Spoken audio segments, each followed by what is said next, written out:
Hello दोस्तों, स्वागत है आपका हमारे यूट्यूब चैनल स्टडी डायलॉग्स में। ये हमारी बिहार स्पेशल की सीरीज़ है।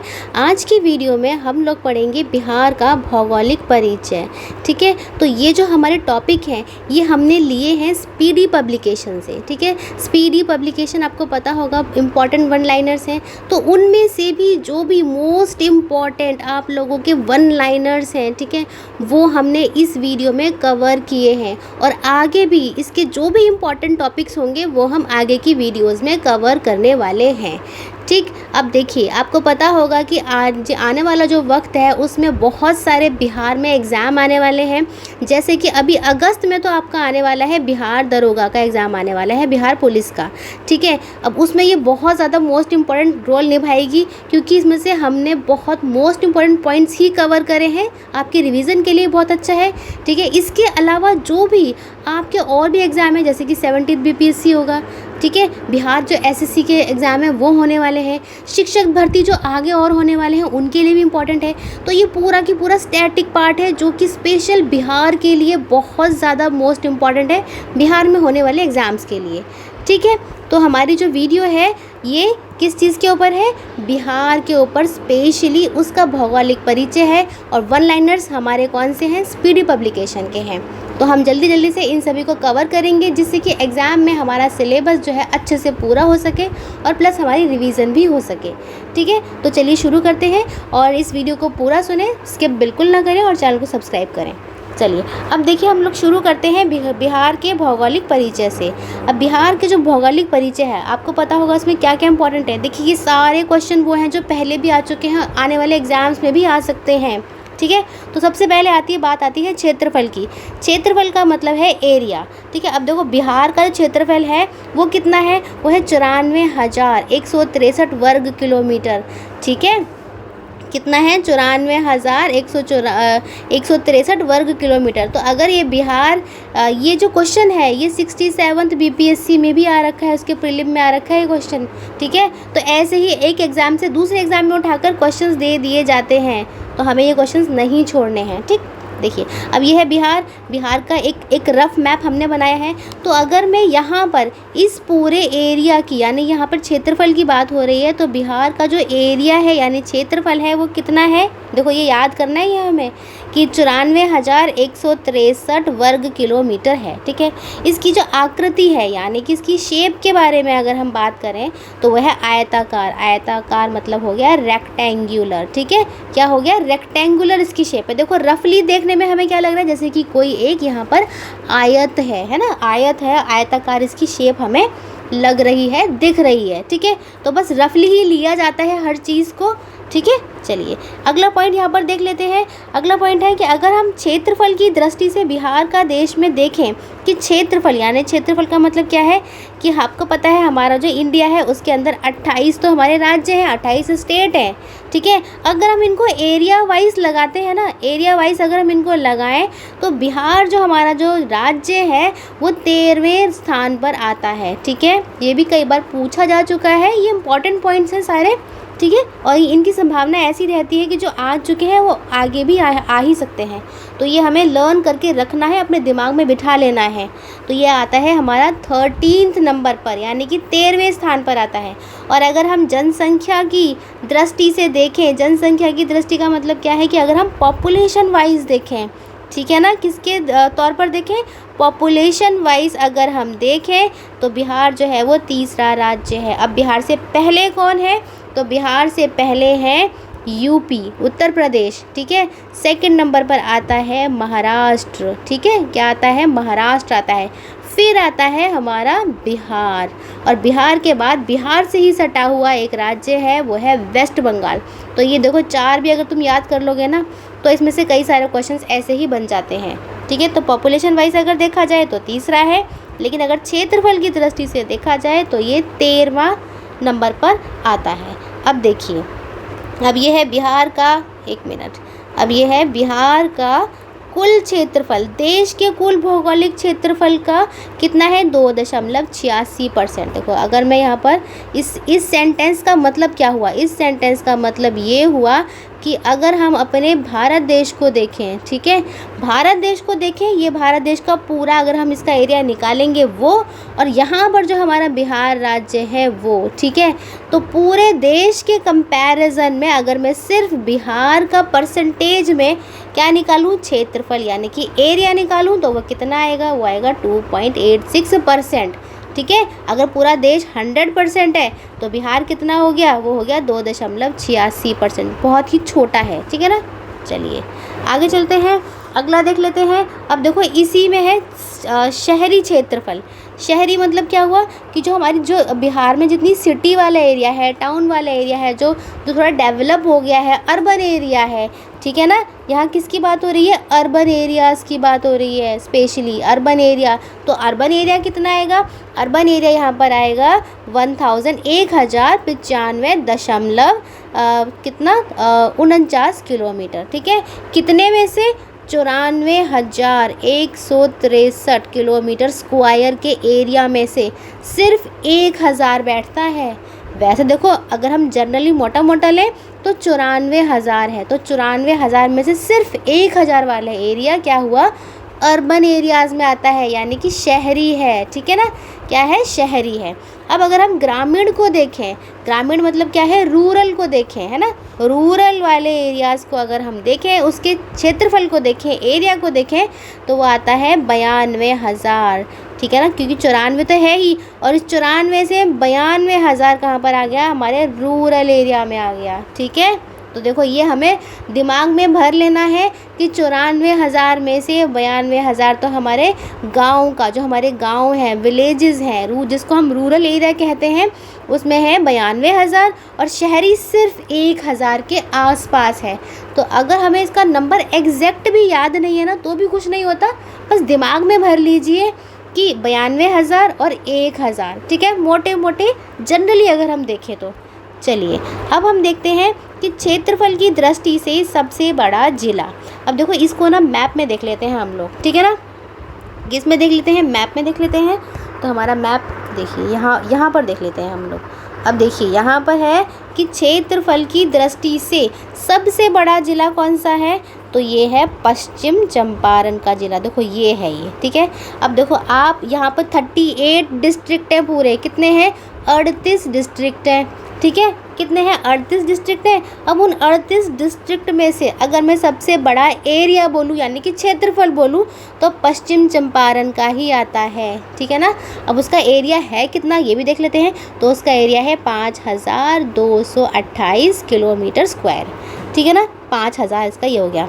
यानी कि अभी जो हमने ऊपर पढ़ा कि रूरल और अर्बन वाला है ना, तो अर्बन हमारा कितना है 1000, उससे भी बहुत ज़्यादा बड़ा एरिया तो हमारा जो शहरी वाला एरिया है उससे भी बड़ा हमारा पश्चिम चंपारण वाला एरिया हमारा आ जाता है। चलिए अब अगला पॉइंट देख लेते हैं। देखो दिमाग में ना यहाँ पर कंपेयर करते हुए ही हमें चलना है, जिससे कि हमको हमारी जो समझ है ना वो अगर हम समझ लेते हैं तो हम कभी नहीं भूलते, ठीक है ना, समझ हम कभी नहीं भूलते, हम समझेंगे और अपने दिमाग में इसको बसा लेंगे कि हाँ 1000, 94,000, ठीक है ना, जो जिस चीज़ को हम एक समझ के रूप में ले रहे हैं। इसीलिए मैंने आपको ये मैप से पढ़ा रही हूँ, जिससे कि आप ये चीज़ कभी ना भूलें, ठीक है। तो अभी क्या पढ़ा, एरिया वाइज, एरिया की दृष्टि से अगर देखें यानी कि क्षेत्रफल की दृष्टि से देखें तो सबसे बड़ा जिला कौन सा हो गया, पश्चिम चंपारण हो गया। अब इसी एरिया की दृष्टि से अगर हम फिर से देखें सबसे छोटा जिला, तो सबसे छोटा जिला आएगा शिवहर, ठीक है। तो शिवहर, अब देखो शिवहर देख लेते हैं, शिवहर कहाँ है, ये रहा शिवहर। देखो ये सबसे छोटा है। आप कोई भी देख लो, कोई भी जिला देख लो, उनमें अगर आप ढूंढते आओगे ना तो आप यहीं पहुंचोगे कि हाँ ये है शिवहर, ये सबसे छोटा है। अब इसका एरिया भी देख लेते हैं यानी कि इसका क्षेत्रफल देख लेते हैं।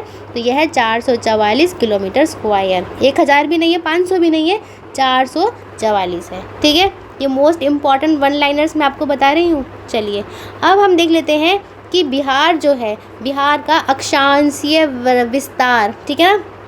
देखिए एक मिनट, इसको थोड़ा सा यहाँ पे मोटा कर लेते हैं। ये देखिए, अब देखो ये जनरली अगर मैं देखूँ तो ये है हमारा बिहार, ठीक है। अब ये अक्षांश और देशांतर हमने पहले ही पढ़ा रखे हैं। आप एनसीईआरटी में पढ़ा रखे हैं अच्छे से, जिन बच्चों ने पढ़ा है उनको ज़्यादा अच्छे से समझ में आएगा, ठीक है। तो अक्षांशीय और देशांतर चीज़ें मैंने आपको बताई थी। जो हमारा इक्वेटर है, जैसे कि ये हमारी अगर पृथ्वी है, पृथ्वी पर इक्वेटर यानी कि विषुवत रेखा के पैरेलल, उसके जो पैरेलल चीज़ें चलती हैं, है ना, वो होते हैं हमारे अक्षांश, है ना। क्या होते हैं हमारे, ये होते हैं अक्षांश, ठीक है। और जो नॉर्थ पोल से साउथ पोल तक जाने वाली जो लाइनें होती हैं, है ना, उनको मिलाकर ऐसे, जो संतरे की फाड़ी वाला हमने एग्जाम्पल दिया था, तो ये होते हैं हमारे देशांतर। अब ऐसे ही हमारा जो है वो भारत के बारे में हमने पढ़ा था, उसके अक्षांशीय और देशांतर विस्तार थे वो पढ़े थे। तो अब हम पढ़ेंगे कि भारत देश में किसका, बिहार का अक्षांशीय और देशांतरीय विस्तार, ठीक है। अगर आपको अक्षांश और देशांतर के बारे में समझना है वीडियो को, तो मैं आपको लिंक भी प्रोवाइड करवा दूँगी, ठीक है। अब देखिए यहाँ पे अक्षांश और देशांतर आप समझ चुके हैं। अब देखो अपने दिमाग में उसको इमेजिन करो कि हमारा इंडिया है, इंडिया में बिहार का राज्य है। तो अब बिहार का जो राज्य है, अगर मैं उसमें अक्षांश देखूँ तो अक्षांश की पैरेलल लाइंस ऐसे आएंगी, यहाँ से लेके यहाँ तक, है ना। ये यहाँ से लेके ऐसे ये लाइंस आएंगी यहाँ पर, ठीक है। ये एक इसके नीचे होगी और एक इसके ऊपर होगी। तो अगर मैं इन लाइनों की बात करूं, देखिए अगर मैं इन लाइनों की बात करूं, यहाँ से लेकर यहाँ तक की जो कि हमारी अक्षांशीय हैं, तो नीचे वाला जो होगा, ठीक है ना, ये यहाँ से लेके यहाँ तक, ये हाँ ये ऐसे लेके, ठीक है। चलिए दोबारा बना लेते हैं, ये यहाँ से इस तरह से, ठीक है। चलिए तो जो नीचे वाला होगा वो आएगा 24 डिग्री के आसपास। कितना आएगा, ये आएगा, एक मिनट, हाँ ये आएगा 24 डिग्री, है ना, 20 मिनट और 10 सेकंड, ठीक है। अब हम ऊपर चलते जाएंगे, 25, 26 ये सब भी आ जाएगा। तो और ऊपर जाएंगे तो कितना आ जाएगा, तो ये आएगा 27 डिग्री 31 मिनट और 15 सेकंड, ठीक है। आप समझ गए, ठीक है। तो ये है उत्तरी अक्षांश और ये है दक्षिणी अक्षांश। अच्छा सॉरी, ये दक्षिणी अक्षांश नहीं है, ठीक है ना, ठीक है। तो देखिए ये जो अक्षांश है, मैंने आपको बताया था कि अगर हम पृथ्वी में अगर हम देखें तो हमारा जो भारत पड़ता है, भारत हमारा नॉर्दर्न हेमिस्फीयर में पड़ता है, यानी कि उत्तर में पड़ता है, ठीक है ना। तो जो अक्षांश हो गए वो कहाँ पर हो गए, वो हो गए उत्तर दिशा में। तो ये जो अक्षांश आएंगे ये उत्तर दिशा में आएंगे, ये हमें नहीं भूलना है, ठीक है ना। अक्षांश कहाँ पर आएंगे, उत्तर में आएंगे। चलो अब हम देख लेते हैं कि देशांतरीय विस्तार क्या है, ठीक है। देशांतरीय विस्तार देख लेते हैं। तो देखो अगर मैं देशांतर पे आऊँ तो देशांतर क्या था, जो नॉर्थ से साउथ में आ रहा था, है ना, ऐसी लाइन, ठीक है ना।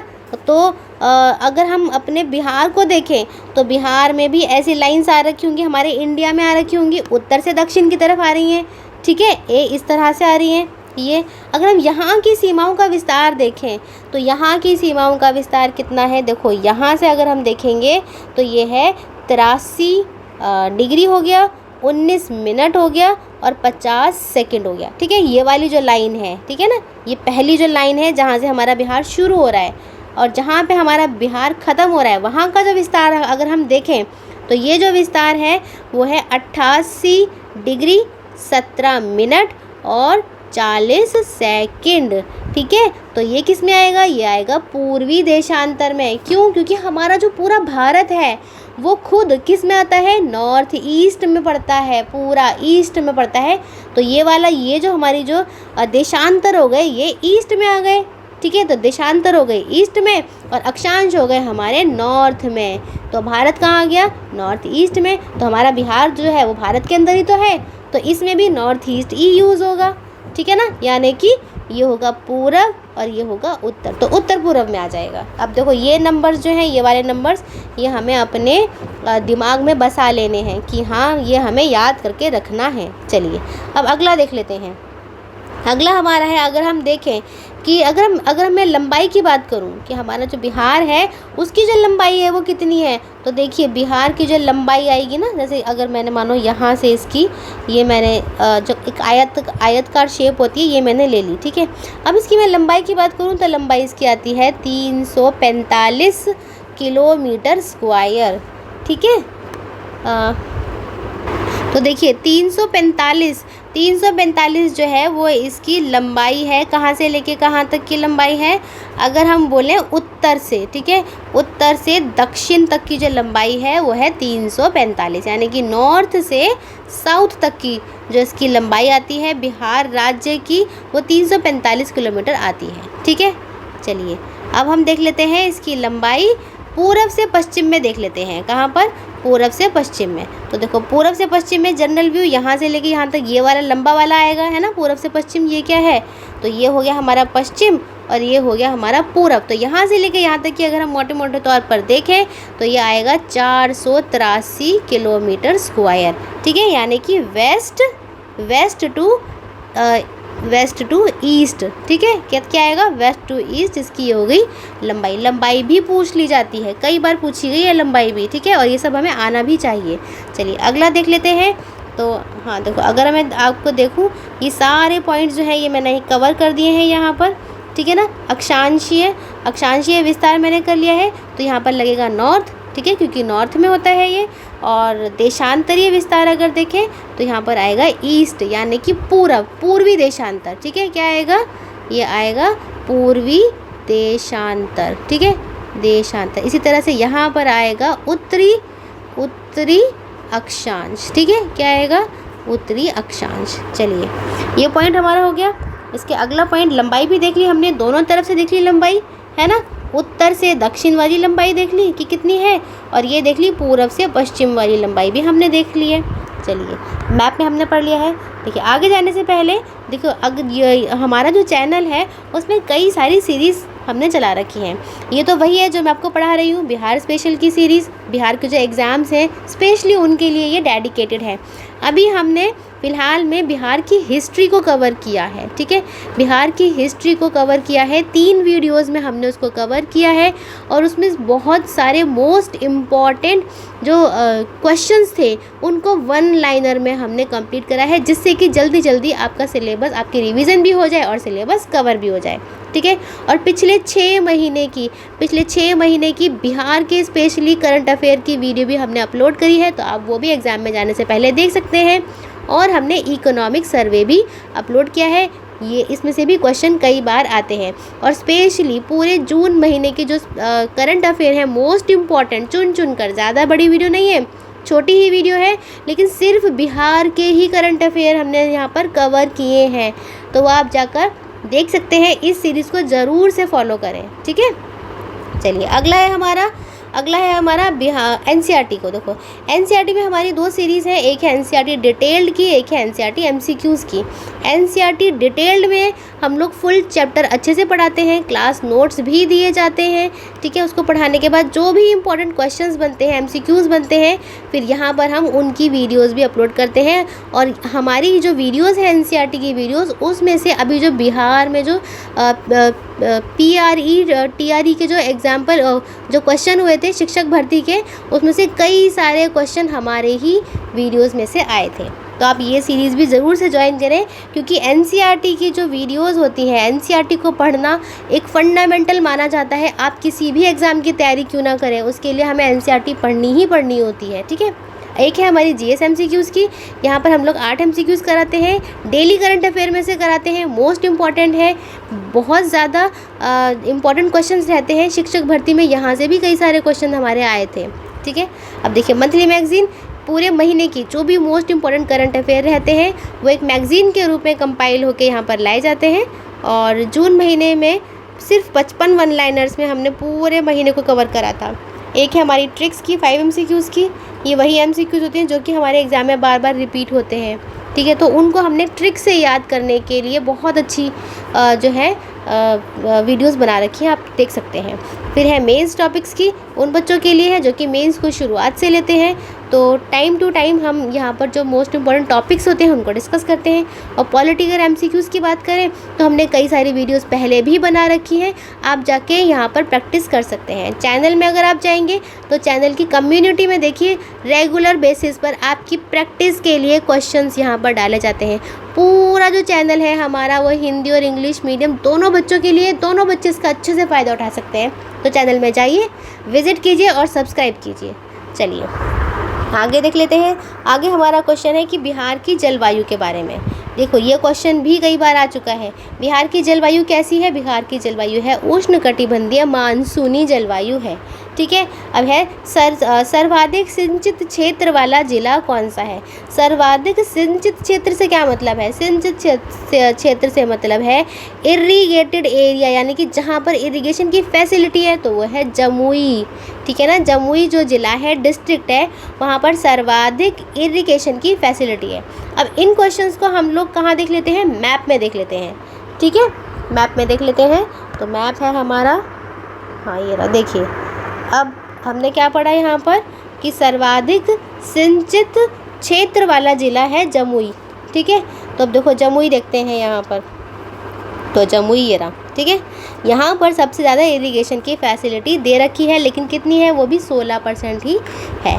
ठीक है ना, कितनी है? 16% है। और अगर मैं कुल सिंचित क्षेत्र की बात करूँ, कुल की, ठीक है ना, कुल वाले एरिया की बात करूँ, तो वो है 72.07 लाख हेक्टेयर। ठीक है, लाख हेक्टेयर।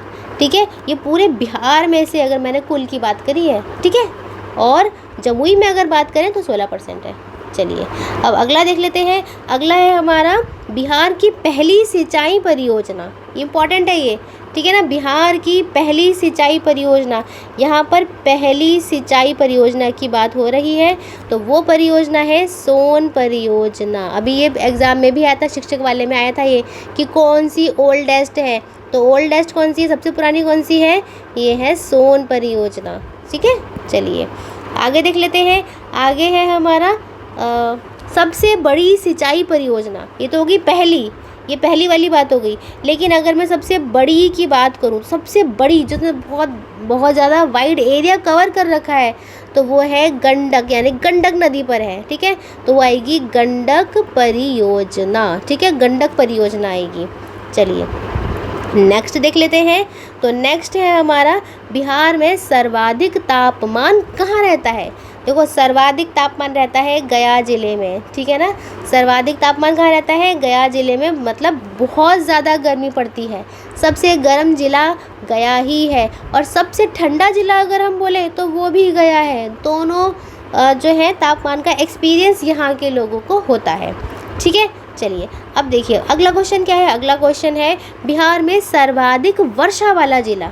तो वर्षा वाला ज़िला कौन सा आएगा? ये आएगा किशनगंज।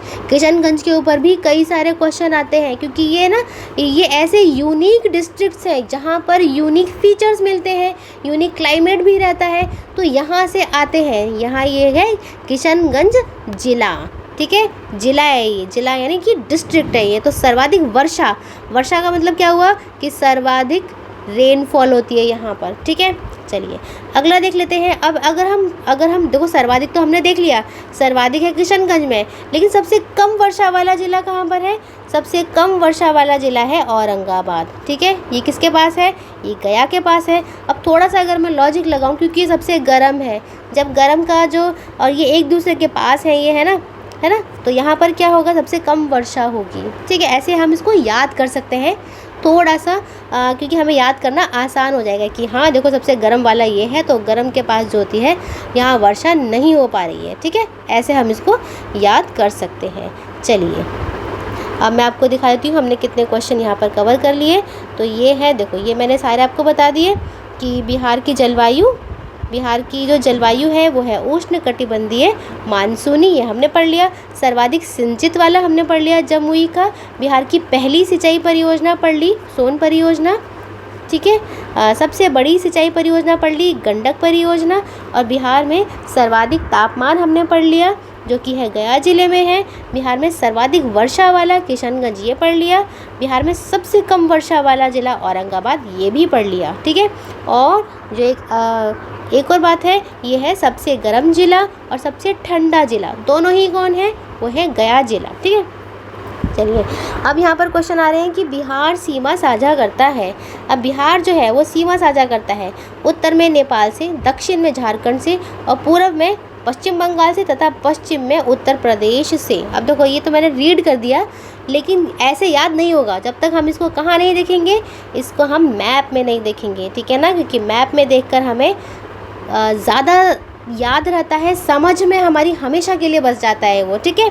तो अब देखिए क्या है, अगर मैं उत्तर में देखूं, उत्तर में, ठीक है, तो उत्तर में क्या आएगा, यहाँ पर नेपाल है, देखो ये नेपाल है, यहाँ में दिख भी रहा है, ठीक है। यानी कि नॉर्दर्न अगर मैं दिशा में देखूं, डायरेक्शन में देखूं, तो नेपाल से ये अपनी सीमा को साझा करता है, ठीक है। अब दक्षिण में हमारा खुद का राज्य है झारखंड, ये उससे अपनी सीमा साझा करता है।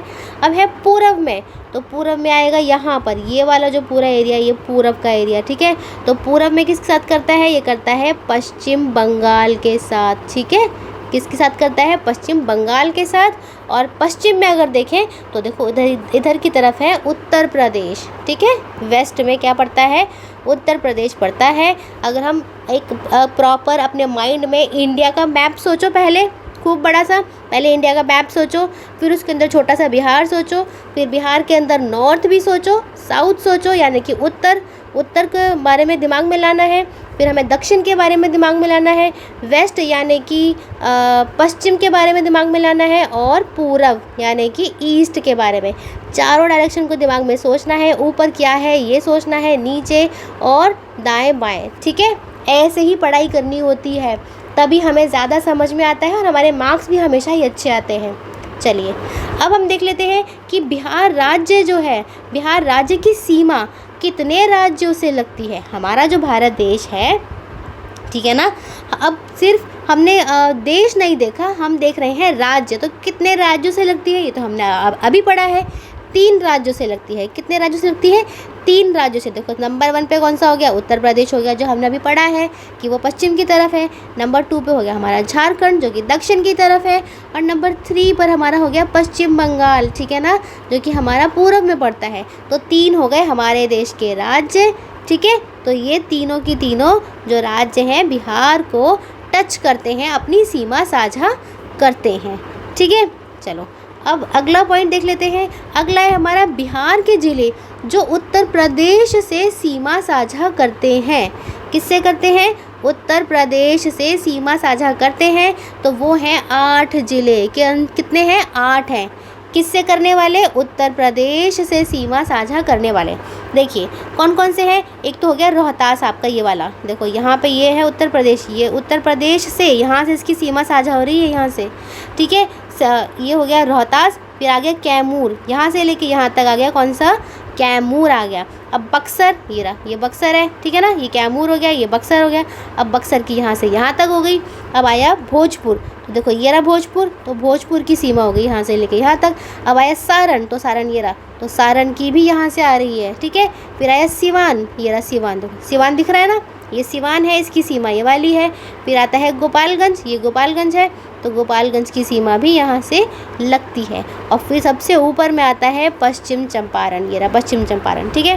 तो आपको समझ में आ चुका है कि क्या बात यहाँ पर करी जा रही है कि उत्तर प्रदेश से, ठीक है, बिहार के जो ज़िले हैं वो कितने ज़िले सीमा साझा करते हैं, तो 8 ज़िले हैं, ठीक है। याद रखना है कितने हैं, 8 ज़िले। और ये डायरेक्शन हमें याद रखनी है कि रोहतास इधर की तरफ है, यहाँ पे इसकी सीमा लगती है, ठीक है ना। कौन सी है, रोहतास की लगती है, देखो यहाँ पे रोहतास की लग गई, कैमूर की लग गई, बक्सर की आ गई, फिर भोजपुर की आ गई, छपरा, सिवान, गोपालगंज और पश्चिम चंपारण, ठीक है। चलिए अब अगला वाला देख लेते हैं। तो अगला क्या है, अगला है कि बिहार के वो ज़िले जो पश्चिम बंगाल से सीमा साझा करते हैं। तो पश्चिम बंगाल से कितने करते हैं, वो करते हैं 3 करते हैं। कौन कौन से, देखिए एक है ये किशनगंज, ये रहा किशनगंज, ठीक है, किशनगंज ने कर ली। अब एक यहाँ से लेके यहाँ तक आ गई पूर्णिया ने कर ली। अब नीचे जो है ये है कटिहार, ठीक है, एक आ गया कटिहार। इससे नीचे वाले जो आएंगे ये आएंगे आपके झारखंड से सीमा साझा करने वाले, ठीक है। किससे करेंगे, झारखंड से। तो यहाँ पर आएगा आपका किशनगंज, पूर्णिया और कटिहार। ये सिर्फ 3 ज़िले हैं जो कि सीमा साझा करते हैं। चलो अब हम देख लेते हैं झारखंड से। झारखंड का मोस्ट इम्पॉर्टेंट है क्योंकि झारखंड और बिहार एक समय पर एक ही थे, बाद में ये लोग अलग हुए हैं, ठीक है। तो यहाँ पर आएंगे 8, यहाँ पर भी 8 ही हैं। कौन कौन से हैं 8, ये हम देख लेते हैं, ठीक है ना। यूपी के भी 8 हैं यहाँ पर, और जो झारखंड है उसके भी 8 ही हैं। कौन कौन से हैं, देखो एक है भागलपुर, तो देखो यहाँ से यहाँ तक क्या हो गया, ये भागलपुर हो गया। फिर आ गया ये बांका, ठीक है, ये भी झारखंड से लगता है, बांका आ गया। फिर जमुई आ गया, ये भी लगता है। फिर और आगे जाएंगे तो ये नवादा, ये झारखंड से लगता है, नवादा हो गया। नवादा के पास ही क्या है, नवादा के पास गया है ना, ये गया हमारा हो गया। फिर ये हो गया 1 मिनट देखिए, ठीक है, ये गया हो गया। फिर है औरंगाबाद, तो औरंगाबाद की औरंगाबाद आ गया यहाँ से लेके यहाँ तक। और फिर एक छूट गया है, ये है कटिहार, ठीक है, कटिहार है, ठीक है, ठीक है। तो यहाँ से ये है कटिहार और यहाँ से रोहतास भी है, ठीक है। 8 हो गए हमारे पूरे, ठीक है। चलिए अब अगला देख लेते हैं। तो अगला है बिहार किस देश से अपनी सीमा साझा करता है। अब ये तो वही है जो हमने पहले पढ़ा था। तो ये क्या है, नेपाल से सीमा साझा करता है। कौन सा देश है, नेपाल से। अब इसकी लंबाई भी देख लेते हैं। तो लंबाई है 729 किलोमीटर, ठीक है ना, इतनी इसकी लंबाई है। चलिए आगे देख लेते हैं। अब हम ये देखते हैं कि नेपाल से लगे हुए जो ज़िले हैं बिहार के वो कितने हैं। ये मोस्ट इम्पॉर्टेंट है, ये 7 ज़िले हैं। ये तो जब आप इंटरव्यू देने जाते हो ना, तब भी आपसे ये बेसिक क्वेश्चन हैं, ये पूछते हैं, ठीक है ना। चलिए तो 7 ज़िले हैं। कौन कौन से ज़िले हैं वो देखो। एक तो ये हो गया पश्चिम चंपारण, आप मैप में देखते रहिए, देखिए ये है पश्चिम चंपारण, यहाँ से लेके यहाँ तक का हो गया पश्चिम चंपारण। फिर आता है पूर्वी चंपारण, ये है पूर्वी चंपारण। तो पूर्वी चंपारण की सीमा भी यहाँ से यहाँ तक होगी। अब आता है सीतामढ़ी, ठीक है, तो सीतामढ़ी भी आ गया। फिर आता है मधुबनी, ठीक है, ये मधुबनी है। फिर आता है सुपौल, ये रहा। ये हमें सीक्वेंस भी याद करनी होती है कि पहले आपका पश्चिम चंपारण आता है, पूर्वी चंपारण आता है, ऐसे सीक्वेंस याद करनी होती है। ये बेसिक क्वेश्चन है बिहार के, ये हमें याद करने हैं, ठीक है। चलिए सुपौल तक पहुंच गए हम। फिर आया अररिया भी नेपाल से करता है। और एक है किशनगंज, ठीक है। किशनगंज अभी हमने ऊपर पढ़ा था, कौन सा है, सर्वाधिक वर्षा वाला जिला है। तो ये 7 हो चुके हैं। 1 हो गया, ये 2, ठीक है, सीतामढ़ी 3, मधुबनी 4, सुपौल 5, अररिया 6 और किशनगंज हो गया 7वां, ठीक है। ये 7 हो गए, मोस्ट इम्पॉर्टेंट है। तो अगर आप बिहार की स्पेसिफिकली एग्ज़ाम की तैयारी कर रहे हैं तो मेरी रिकमेंडेशन आपके लिए ये है कि आप अपने रूम में बिहार का मैप लगा लीजिए और बार बार देखिए कि उसके उत्तर में कौन से ज़िले हैं, ठीक है ना, दक्षिण में कौन कौन से कर रहे हैं, झारखंड से कौन सा कर रहा है, उत्तर प्रदेश से कौन सा कर रहा है। तो धीरे धीरे आपके माइंड में ये बस जाएगा कि हाँ ऊपर की तरफ ये है, नीचे ये है, बीच में पटना है, पटना से ये सब लग रहा है, ठीक है ना। ये बेसिक क्वेश्चन हैं। चलिए आगे देख लेते हैं। आगे है हमारा बिहार की राजधानी पटना। देखो पटना का नाम लिया और पटना का क्वेश्चन आ गया। अब ये है बिहार की राजधानी, ये पटना है, ठीक है ना, ये पटना है। तो पटना से कितने ज़िले लग रहे हैं, ये भी बहुत ज़्यादा बेसिक और इम्पॉर्टेंट क्वेश्चन है। तो पटना से लग रहे हैं 9 ज़िले, ये हमें नहीं भूलना है, ठीक है ना। तो 9 ज़िले लग रहे हैं। तो अरवल है यहाँ पर, सबसे पहला है अरवल। अब देखो अरवल ढूंढते हैं, इसमें कहाँ पर है। तो देखिए अरवल यहाँ पर क्या है, अरवल जी छोटा सा अरवल है, ठीक है। तो पहले बिहार की बाउंड्री को देख लेते हैं। देखो यहाँ पर बिहार की बाउंड्री देख लेते हैं पहले। तो ये हमारी जो बाउंड्री आ रही है ना, ये बिहार की बाउंड्री है, सॉरी पटना की बाउंड्री है। किसकी है, पटना की। अब पटना की बाउंड्री से जो भी डिस्ट्रिक्ट टच है हम वो देखेंगे। तो पहला हो गया हमारा अरवल हो गया, ठीक है, अरवल है यहाँ पर। अरवल के बाद आता है जहानाबाद, ये रहा। देखो यहाँ से इसकी ये बाउंड्री टच हो रही है, ठीक है, जहानाबाद हो गया। फिर आ गया नालंदा, तो नालंदा ये रहा, नालंदा देखो, नालंदा दिख रहा है हमें, नालंदा की यहाँ से बाउंड्री टच हो गई है। नालंदा के बाद आता है लखीसराय, लखीसराय यहाँ से टच कर रहा है, ये रहा लखीसराय। फिर आता है बेगूसराय, बेगूसराय है, यहाँ से ये टच हो रहा है, ठीक है। फिर समस्तीपुर, देखो ये समस्तीपुर है यहाँ पर, ये भी टच हो रहा है। वैशाली, हाजीपुर, ये भी टच हो रहा है, ठीक है। सारण, ये भी टच हो रहा है। और फिर लास्ट में आता है भोजपुर। तो हमने सारे यहाँ पर पढ़ लिए, इतने सारे ज़िले हैं, 9 ज़िले हैं जो कि पटना से अपनी बाउंड्री को टच करते हैं, ठीक है ना। तो ये भी हमें अपने दिमाग में बसा कर रखना है कि हाँ भैया ये इसकी शेप है और यहाँ से लेके यहाँ तक ये बाउंड्रीज़ यहाँ पर टच कर रही हैं, ठीक है। चलिए अगला देख लेते हैं। अगला है बिहार का सबसे उत्तरी ज़िला, यानी कि सबसे उत्तर वाला, नॉर्दर्न वाला ज़िला कौन सा है, जो सबसे नॉर्दर्न मोस्ट पड़ता हो। अगर हम ऐसे लंबी सी लाइन खींचें तो सबसे नॉर्दर्न मोस्ट यानी सबसे उत्तरी ज़िला कौन सा है, ठीक है। उत्तरी ज़िला कौन सा है, उत्तरी है हमारा पश्चिमी चंपारण। तो सबसे उत्तर में आएगा ये, ठीक है। यहाँ से अगर हम यहाँ पे लाइन लगा कर देखें तो यह है पश्चिमी चंपारण, ये ज़िला है सबसे उत्तरी ज़िला। अब बिहार का ऐसे ही सबसे दक्षिणी ज़िला कौन सा है, तो सबसे दक्षिणी ज़िला अगर हम यहाँ से ऐसे लाइन लगा कर देखें तो ये है गया। देखिए यहाँ से लेके यहाँ तक इसकी बाउंड्री आ रही है, तो यह सबसे दक्षिण में आता है ये, ठीक है। जो उसकी सीमा है वो यहाँ से अगर हम देखें तो सबसे दक्षिण में आ रही है। अब ऐसे ही हम पश्चिम में देख लेते हैं, तो पश्चिम में है कैमूर। देखो ये है कैमूर, तो पश्चिम में यहाँ से ये लाइन टच करेगी इसकी, ये वाली लाइन, ठीक है ना। तो कैमूर हो गया सबसे पश्चिम में। और सबसे पूर्वी अगर देखें तो ये है किशनगंज। किशनगंज का नाम तो बार बार आ रहा है, ठीक है। ये है किशनगंज, सबसे पूर्वी है ये, सबसे पूर्व में अगर हम जाकर देखें तो ये हमने 4 दिशाओं में पढ़ लिए हैं कौन कौन से जो हैं ये हमारे ज़िले लगते हैं, ठीक है। चलिए अब देख लेते हैं हमने यहाँ पे कितना पढ़ लिया है। अब देखो ये हमने कहाँ से कहाँ तक पढ़ लिया है। सोन परियोजना ये हमने पढ़ ली थी। सर्वाधिक जिला, अब यह सीमा से पढ़ते हैं, ठीक है ना। तो सीमा साझा करता है नेपाल, हाँ ये हमने पढ़ लिया। उत्तर में कौन सा है, दक्षिण में झारखंड, पूर्व में पश्चिम, और ये उत्तर प्रदेश, ठीक है। अब है कि बिहार राज्य कितने ज़िलों, कितने राज्यों से सीमा साझा करता है, ये भी हमने देख लिया है। हमने इसको मैप में अच्छे से पढ़ लिया है सारे के सारे को, ठीक है। अब है बिहार के ज़िले जो उत्तर प्रदेश से सीमा साझा करते हैं, तो वो 8 हैं, ये भी हमने सारे देख लिए हैं, ठीक है।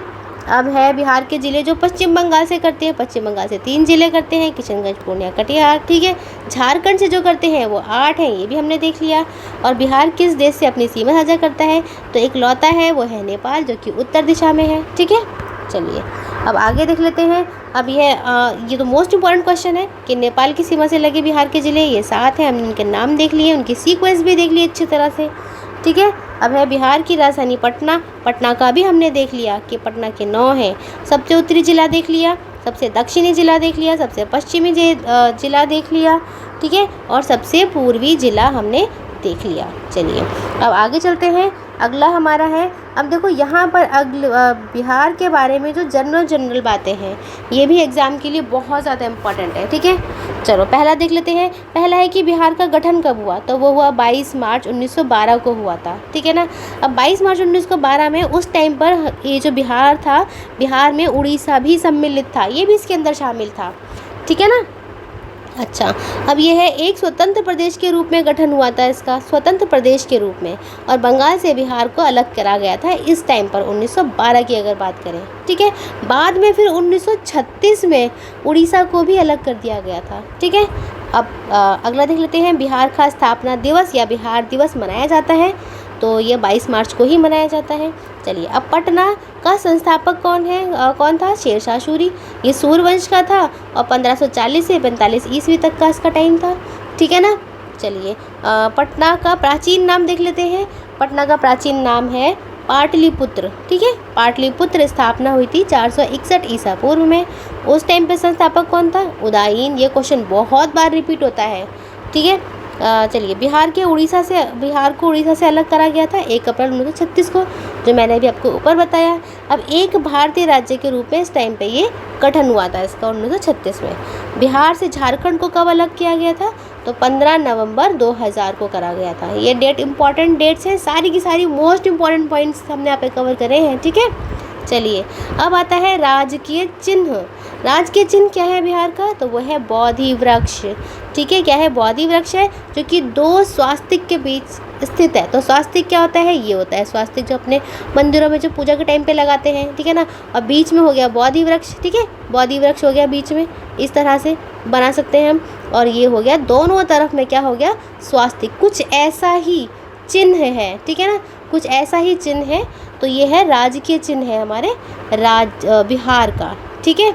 देखो अब ये जो बिहार का जो राज्य चिन्ह जो हमने अभी पढ़ा है, इसको ये जो है ये बोधि वृक्ष से लिया गया है। कहाँ से लिया गया बोधि वृक्ष, आपको पता है कि यहाँ पे भगवान बुद्ध ने यहाँ पे अपनी तपस्या करी थी। तो बस अब वो गया में सबसे ज़्यादा मशहूर स्थान भी यही है, तो यहीं से हमने क्या लिया है, अपना राज्य के चिन्ह भी लिया है।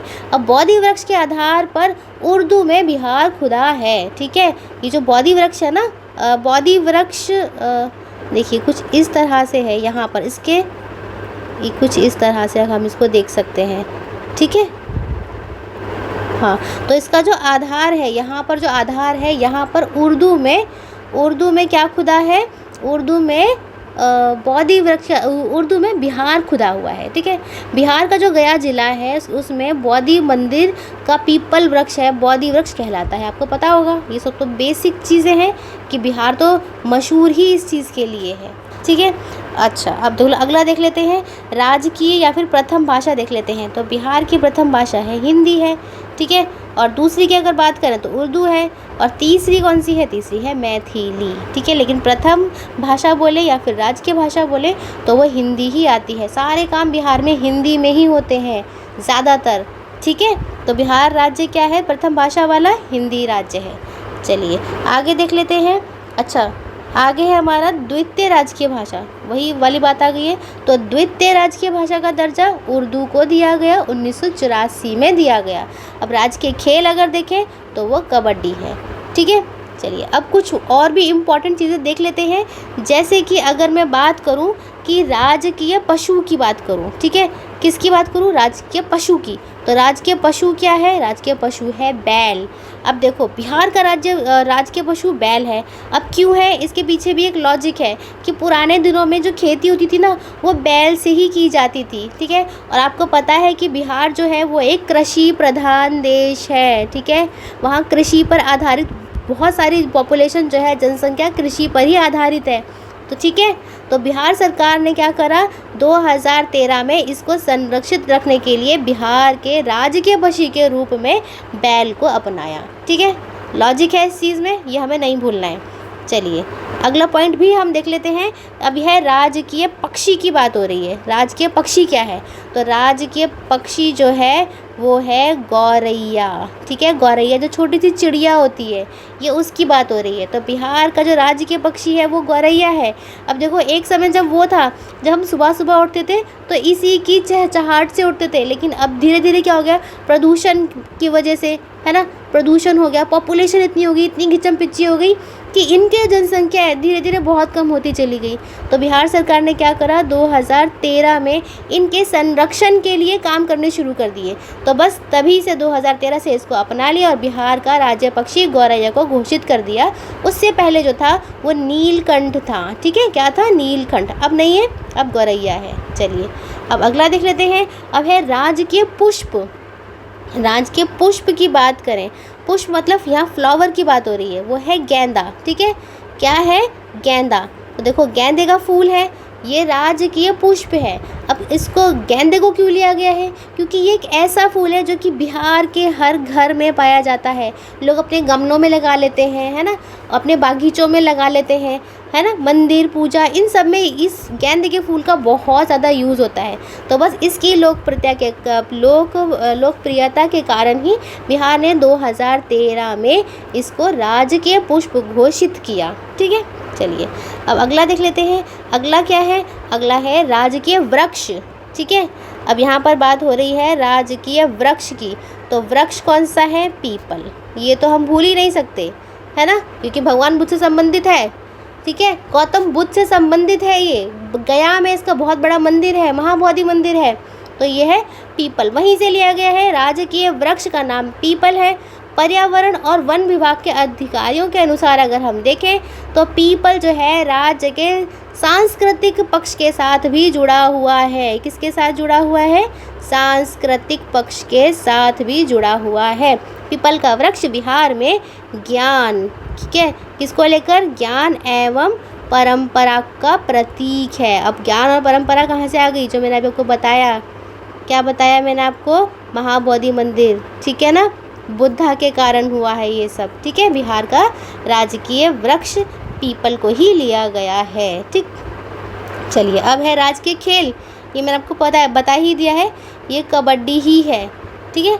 चलिए तो ये थी हमारी वीडियो। मैं आशा करती हूँ कि आपको हर पॉइंट अच्छे से क्लियर हुआ होगा, समझ में आया होगा। लेकिन अगर फिर भी आपको कोई भी अगर डाउट है तो आप हमें कमेंट बॉक्स में लिख सकते हैं। हम आपके डाउट को ज़रूर से आंसर देंगे, ज़रूर से रिजॉल्व करेंगे, ठीक है।